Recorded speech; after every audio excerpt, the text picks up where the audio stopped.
সারা বাংলাদেশে সবচাইতে বেশি কাজ আমি করেছি। তো আলহামদুলিল্লাহ আমি প্রত্যাশা করতেই পারি তারপরে দিন শেষে প্রাণপ্রিয় নেত্রীর সিদ্ধান্ত চূড়ান্ত। আমি যদি রাজনীতি করি, আমার কাছে সবসময় রাজনীতি মানে সেবা।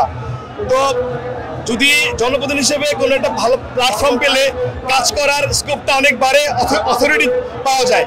যেখানে আমি বিগত 4 থেকে 5 বছরে যে আপনার ছাত্রলীগের এবং ডাকসুর পদ ছাড়ার পরে সারা বাংলাদেশ সবচেয়ে বেশি সামাজিক মানবিক কাজ করেছি। আমার সংগঠন টিম পদ্ধতি বাংলাদেশের মাধ্যমে কোনো পদ পদবি ছাড়াই সবচেয়ে বেশি কাজ করেছি। সুতরাং যদি একটা অথরিটি পাই, যদি মনোনয়ন পাই বা কাজ করার সুযোগ পাই, ইনশাল্লাহ নতুন ইতিহাস সৃষ্টি হবে।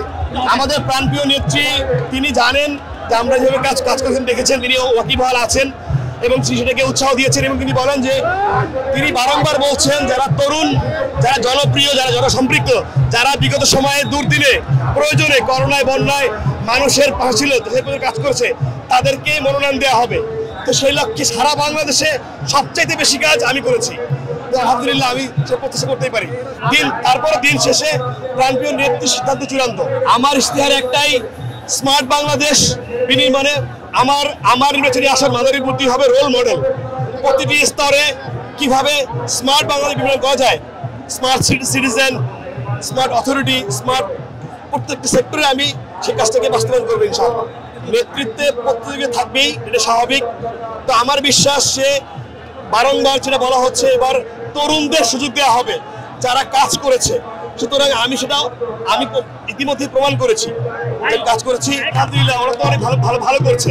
এই চ্যালেঞ্জিং সময়ে সাদ্দাম মিজান দুজনই আমার ছোট ভাই, আমার ডিপার্টমেন্টের ওরা মেধাবী, পরিশ্রমী এবং ওরা ভালো কাজ করছে। আলহামদুলিল্লাহ আমি ওদের পারফরমেন্সে খুব সন্তুষ্ট।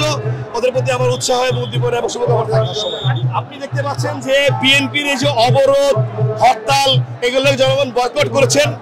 উৎসব মুখর পরিবেশে একটা ভোটের আমেজ চলে আসছে।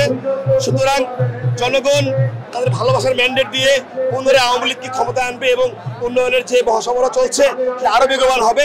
আগামীর বাংলাদেশ নতুন বাংলাদেশ, স্মার্ট বাংলাদেশ, তরুণের বাংলাদেশ হবে ইনশাল্লাহ।